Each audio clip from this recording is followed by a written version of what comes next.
and welcome to the Nutrition by Samantha podcast. I'm your host, Samantha, nutritionist who is on a mission to cut through the nutrition confusion and help you become the healthiest version of you. In this podcast, you'll find expert advice on all things binge and emotional eating, sustainable fat loss, sports nutrition, and all things in between. I hope you leave each episode inspired and empowered to make smarter eating choices. Now, let's get into the episode.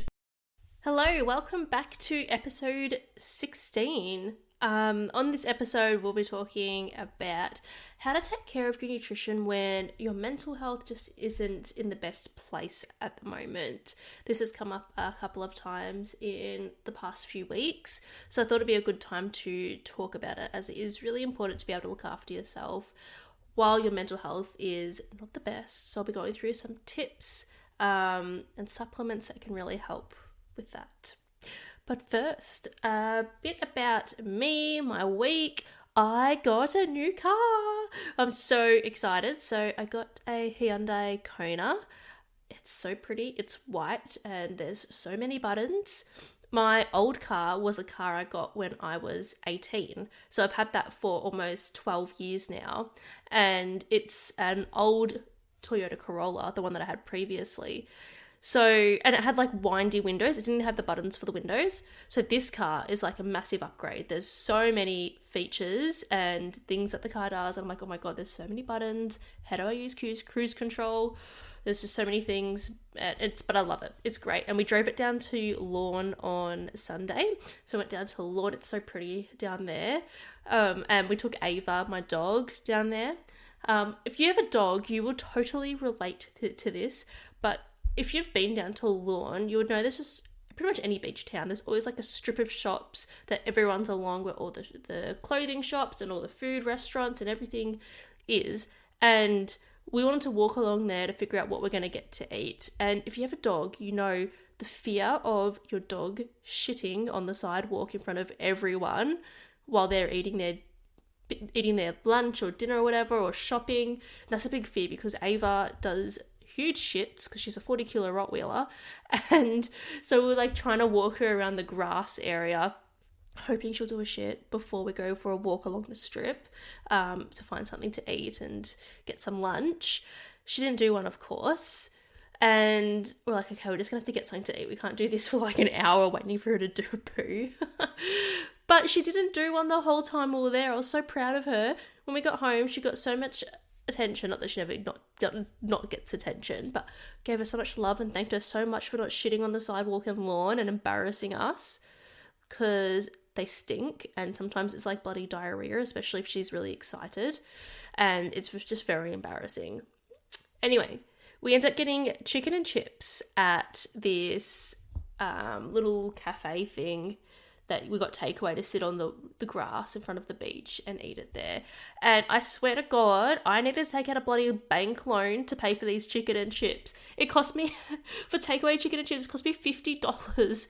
We got 3 pieces of chicken and chips for my husband. I got 2 pieces of chicken and chips for myself. And it came to $50. And I was like, oh my God, that's so expensive. It's absolutely ridiculous. But obviously they've got no competition there, so they can just charge what they want. But I couldn't believe it. It's so funny. I was telling my parents, because they came over last night, about it. They're like, yeah, when we went there we spent like $2,000 on fish and chips. But they were obviously joking, they didn't spend $2,000, but it was very expensive, and it was still nice. It got the job done, which was keeping us full. There wasn't really many options to get, to be honest. We did look at the sushi, but there were flies in the window, so we thought, better not. So we got chicken and chips. It was delicious. So that was my weekend. I'm just getting used to my new car and loving it. It's so nice. And we're driving it down the Great Ocean Road was really cool. Like, it stays in the lane. It's amazing. Like, if you don't have your hands on the steering wheel, not that I did that. I had my hands on the steering wheel, but not that, like, if you took them off, it will stay within the lane. It's crazy how good it is. And obviously this is all very new to me because this is just standard for everyone else in their life. But for me, I'm like, oh my God, this is the coolest thing ever. But anyway, let's get into the food recommendation for today. This is something I got from Aldi, but you can get it from Woolworths too, just a different brand. and I don't know if this is just too simple, but it was bloody delicious. It was the turkey breast roast. So it comes in a box and it's a turkey breast and it's like a big 1 kilo roast. And it's so delicious. And you can eat a lot of it for such low calorie as well. So I had 200 grams, which gives you about 220 calories. And if you were to compare that to chicken breast is 120 grams for 200 calories. So roughly the same amount of calories, but you get like 80 grams more of protein, of meat, I should say. So I've been having that for lunch. So obviously I cooked it up on the Monday morning in the oven, then sliced it up so I can have it every day for lunch. And yeah, I've been serving it with some rice and salad, and it's been great. It's just filled me up for lunch to get me through until dinner. I might just have some watermelon in between. But other than that, it's all good and I love it. So the brand from Woolworths is Ingham's and the brand from Aldi is Farmhouse. They're both pretty much exactly the same calorie wise. They're probably just made in the same factory or same shop, I don't know, and then just put the Aldi sticker on it for the Aldi one, I don't know. But yeah, it's a great option for lunches if you're a bit sick of chicken and the usual. Well, we'll get into today's episode. So when it comes to diet and mental health, it is really important that everyone obviously does just eat a healthy, well-balanced diet, drinks plenty of water, and keeps an eye on how much caffeine and alcohol they're having for their mental health. However, when your mental health isn't in the best place, it can be really hard to actually want to eat a balanced diet and want to look after your health because you're not exactly, sometimes for most people, not in the right space of mind to care about that stuff.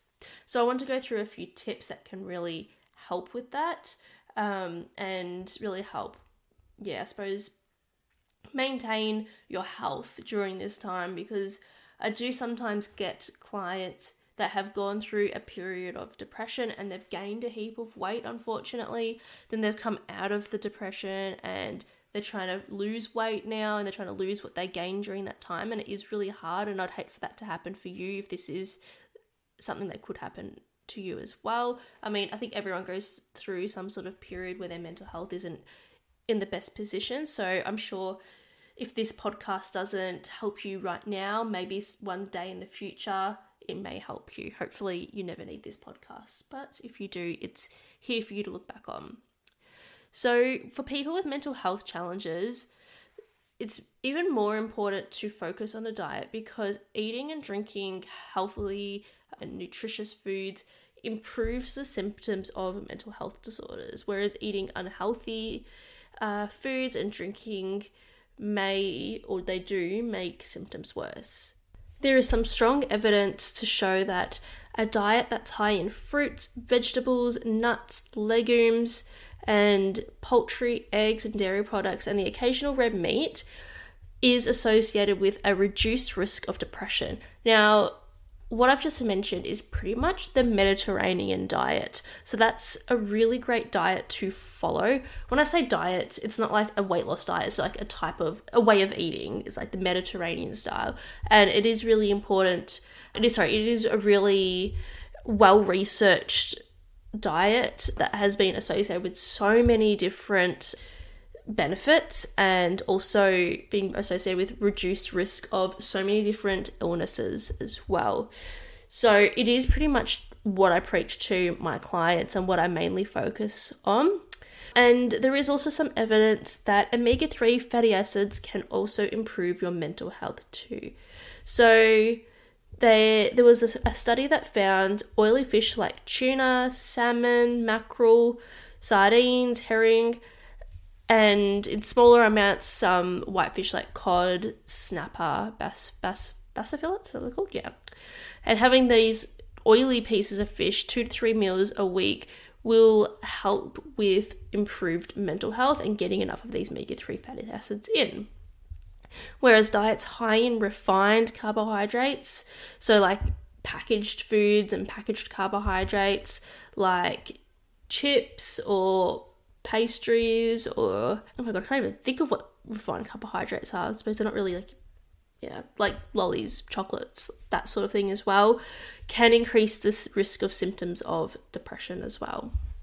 So there's several ways that your diet can affect your mental health. So it can be through changes in blood sugar levels, inflammation, and your gut health. Now, in particular, I want to talk about your gut health. So if you haven't heard, there's something called the gut-brain connection. And this connection is linked through the vagus nerve that runs from the brain to the gut.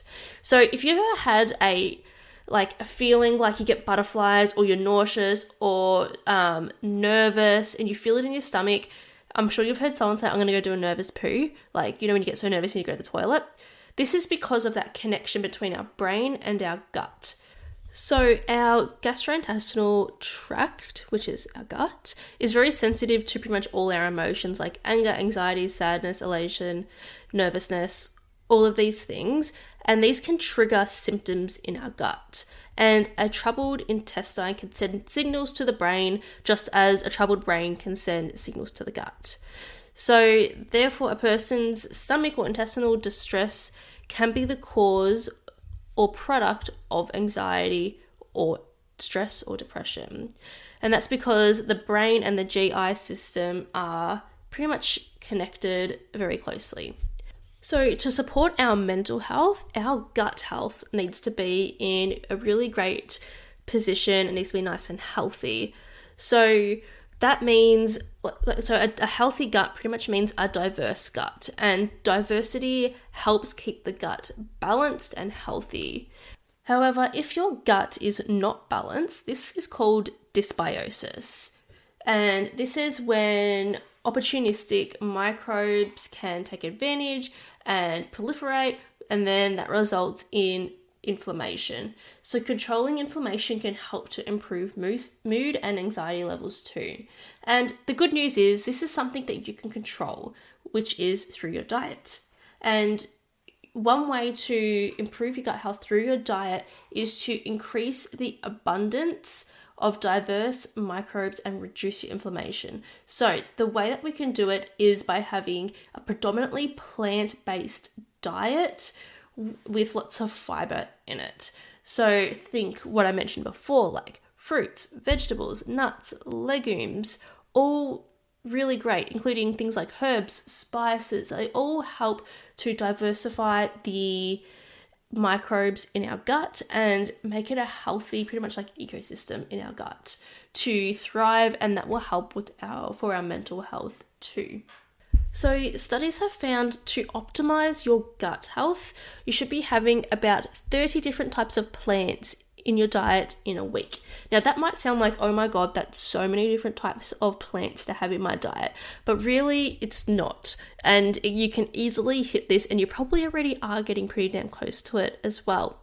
So for example, if you're having like a multigrain bread, you're already probably getting in 6 or 7 different types of grains through that bread. And then you might have a smoothie for breakfast, and then you've got, banana, berries. It's another few different types in there as well. You might have a salad and then add in some coriander, or you might add some herbs and spices in there. And then you have different types of different types of vegetables with your meat for dinner. And there's a few more there. And that's just in one day. So it's very easy to hit 30 different types of plants. I have no doubt that won't be a challenge for many people to be able to get that much into their diet. Now, the reason why I really believe that diet can really help with our mental health is not going to, make depression go away or anxiety go away, but it can help with the symptoms. I have many clients that tell me how much better they feel once they fix up their diet and improve their diet, and they feel good, that they feel like their mental health just increases and improves pretty much straight away. And I really believe this is because of the variety of plants that they're getting in their diet now compared to what they had previously. So it is still really important to make sure you get that variety. I did have one client say, I feel better eating this way than I did when I was seeing my psychologist. And I'm like, damn, that's impressive. Not shitting on psychologists at all. They are so important. I feel like everyone should see one at some point in their life. But it just goes to show just how important your diet is. Now, there are some supplements that can help with our mental health as well.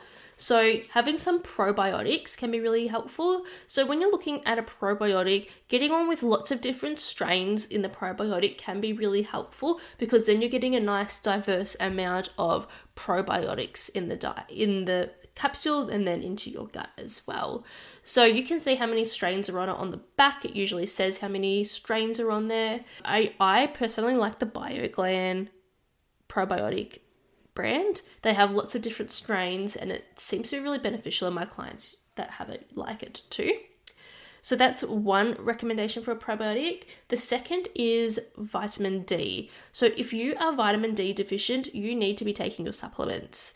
I know some people hate taking supplements or they forget, but vitamin D is just so important. And one of the benefits of vitamin D is improved mental health. And it has been proven time and time again that people who are vitamin D deficient are at higher risk of depression compared to those within normal ranges. So to take your vitamin D is super important. Make sure you do it if you need to. Until your vitamin D is in the optimal range, continue to take your vitamin D supplements. The third supplement I recommend, which I pretty much touched on previously, was fish oil. So studies have found that people with a lower intake of omega-3 fatty acids are correlated with increased risk of depressive symptoms. So fish oil that has more than 50% EPA was found to be beneficial. So when you're looking for your fish oil supplements, you'd usually say EPA and DHA. So if it has more than 50% EPA, that's what you'd be looking for in your fish oil supplements. And taking about 2,000 milligrams is okay. There are some people who can't take supplements, these certain supplements I've mentioned. So please contact your doctor prior to taking any supplements and getting the approval from them first, because there are some medications and some health issues where I wouldn't recommend taking these supplements, and in particular your fish oil as well. So please check with your doctor first. So that's pretty much what the studies have showed to be really helpful with mental health and how to improve your mental health. However, it's all well and said to, focus on this and focus on that, and this is really important for your mental health. But when you aren't in that mindset to be able to look after yourself, and you can't look after yourself with your nutrition at the moment because your mental health is in such a bad way, it's really hard to follow that advice and be like, yeah, okay, I'll do that for my mental health, when you're already just not in the best mental space at the moment. So I want to give you some really easy, practical tips that can help on a day-to-day basis when you can not cook anything, when you're not in the best state of mind to cook anything, to do anything, that can still be really helpful to make sure you are maintaining some sort of nutrition in your diet. Because even though in this time you're probably like, I know I need to eat well, but I just don't care and I just don't want to, and whatever's I can get my hands on, I'll eat. And that's sort of the mindset that you're in. These tips will be really helpful to help you improve your nutrition still. So the number one thing I focus on is to make sure that this is as easy as possible for you, where you have to do virtually nothing to make sure that your nutrition is still in an optimal state. So the number one thing I would say would be, if you can't cook, go get pre-made meals. Think My Muscle Chef, Core Power Foods, Coles have a brand called Proform meals. They're really great. And what I would recommend you do is just look on the nutrition panel and just make sure it's still a healthy amount of calories. For the average person, I'd say around 500 calories for a meal, and just make sure there's at least 20 grams of protein. That way, when you need to eat, you just need to put something in the microwave. You're less likely to go get takeaway or make a meal that's not going to best serve you. And this pre-made meal would still give you the nutrition that you need, and you don't have to do anything. The next tip I would have is to purchase an air fryer. Oh my gosh, if you don't have an air fryer, you need an air fryer. So this makes eating well so easy, like so easy. You could put anything in the air fryer, like any meats, potatoes in the air fryer, not rice, but there's so much you could put in there. So just say you were trying to make a well-balanced meal, you could easily chop up some potatoes, put it on a pan, and then chuck it in the air fryer with a piece of salmon. And then grab a steam fresh pack of vegetables and chuck that in the microwave. You've literally done nothing. All you've done is put things in the air fryer and in the microwave, and you've got yourself a healthy, well-balanced meal without doing anything. Another example you could do is buying chicken skewers, putting them in the air fryer. Another thing with the air fryer is you don't even have to stand over like a stovetop and, flip them and everything. Just chuck them in the air fryer, get the steam, what do they call it? Quick cup of rice, putting that in the microwave, and then just get a bag of pre-made salad, grab a handful, put that on the plate. Then you've got another well-balanced meal and you've done literally no cooking at all. You've done barely anything. All you've done is put something in the air fryer, in the microwave, and then put it all on a plate. Super easy and super convenient to get your nutrition in when you don't feel like cooking anything or standing over a stovetop. However, you're also not going to be purchasing through Uber Eats or anything as well, which is really helpful too. Another tip I have is to limit alcohol and caffeine as much as possible. Having like 1 or 2 cups of coffee at most, and then trying to limit alcohol as much as you can.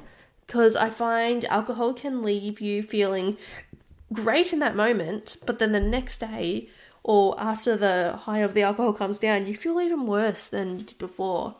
So if we can limit the amount of alcohol we're having, that can be really beneficial. When it comes to breakfast meals, I just think smoothies are something great that you can have in the morning. You don't have to do any cooking, you just have to put things in a blender and then blend it up. It's really, really easy. You don't have to worry about cooking something. You can drink it while sitting on the couch, or if you are one to sort of stay in bed at the moment, you can have your smoothie in bed and just sit there, and you're still getting some sort of nutrition in that way too. With snacks, I highly recommend just getting snacks you can just grab and eat. So thinking about things like tuna on rice cakes and cottage cheese on rice cake, I think are just a bit too much effort when your mental health isn't the best. So I would opt for things like fruit, nuts, yogurts, cheese stringers, little popcorn packs. All of those are really great options to have where you don't have to do anything. You just have to grab and eat. That is, I think, the biggest key factor, I think, for people that are really struggling, is to make things as simple as possible. And even if you aren't struggling with your mental health and you just are lazy or you don't like cooking like myself, these tips are just as great for that as well. These tips are not just like, suboptimal tips. They're still really good tips that will really give you good nutrition. So definitely still follow these if you feel you need on those busy days too. So that can be helpful too. Now, my final tip is to really focus on emotional eating. If you're feeling depressed or anxious, it is really easy to look for comfort food. That usually makes people feel better. However, if you're doing this on most days, over the weeks, months, however long this lasts, you will eventually gain weight. And for some people that might be okay, and for some they're just like, oh hell no, I cannot gain weight. So when you are feeling like emotional eating, you aren't feeling the best, we need to redirect these feelings somewhere else that's not going to be towards food. So I would recommend going towards my emotional eating podcast and listening to that, because that can be really beneficial. But just as a quick summary of what I spoke about in that podcast with emotional eating is we're going to redirect these emotions to somewhere else. So think about what can make you feel better in that moment that won't revolve around food. It could be just cuddling your dog. It could be just stepping outside, taking a few deep breaths. Something like that can be really helpful, just to help lift your mood a little bit and make you not think about food in that moment. And it's really important, once you write down your list that you think will be helpful, stick it on your pantry door or your fridge so that it can remind you that this is something you're wanting to focus on at the moment, and remind you of other things that we can go towards instead of food. Okay, so I hope you found this helpful. Really, it's just about bringing it back to complete basics so that you're not stressing out trying to think about what to make, or if you're not in that type of mindset and you're just like, I just want takeaway, I'm just going to get takeaway, and you get takeaway every day. These can be really helpful to help get out of that mindset of just getting takeaway and going towards really easy meals or even pre-made meals that you can get. I hope you found this helpful. If you have any questions, go to my Instagram, nutrition_by_Samantha, and send me a DM. I'm also going to be hosting a free masterclass very soon. I haven't set the date yet, but keep an eye out on my Instagram stories about when it will be and how you can sign up so you're able to get access to the masterclass. In this masterclass, we'll be going through the biggest struggles I see with clients as a nutritionist, and how I help my clients with that, and how I help them tackle these struggles that people face. And I think it'd be really helpful for you too. The main things I see is people saying that they eat really well and they're not seeing weight loss results, or they eat well and then they binge, or they just have no idea where to start. So we're going through all of that in this masterclass. So keep an eye out on my Instagram stories. I'm going to set a date, and then we shall go from there. Anyway, if you are interested in working with me, please send me a DM on Instagram, or you can book online through my website, www.nutritionbysamantha.com.au. But other than that, I shall see you in the next episode next week. Bye!